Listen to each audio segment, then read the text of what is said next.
ఇప్పుడు పిక్చర్ చూపిస్తా. దీంట్లో ఒక నాలా క్లియర్గా కనబడుతుంటుంది, సిగ్గు లేకుండా నాలాని డైవర్ట్ చేయకుండా యాస్టీస్గా మొత్తం బిల్డింగ్ అంతా కూడా కట్టేసిండు. అంటే ఆ నీళ్ళు ఏడుకోవాలా మరి? ఇదైతే దీన్ని చూస్తే నిజంగా ఒక ఎంత బాధ అనిపించిందంటే, ఇక్కడ మురికాలువలాగా కనబడుతుంది మూసి. ఎంత పెద్దగా ఉంది మూసి నది. ఆయన మొత్తం ఇట్లా 3 ఎకరాలు కబ్జా చేసి సిమెంట్ వేసి మొత్తం పెడితే మురికాలువలాగా అయిపోయింది.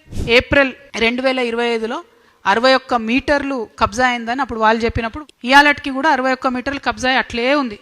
మీరు మాత్రం చూసుకుంటూ ఉండండి. అదే అక్కడ ఒక గుడిసేస్తూ ఉండనిస్తారా? ఒక్క నిమిషం ఉండనిస్తారా? ఒక గుడిసేస్తే చిన్నోడు ఒక బజ్జీల బండి పెట్టుకుంటూ ఉండనిస్తారా? ఓ ఇడ్లీ బండి పెట్టుకుంటూ ఉండనిస్తారా? ఈ సెలెక్టివ్ డిస్క్రిమినేషన్ కరెక్ట్ కాదు.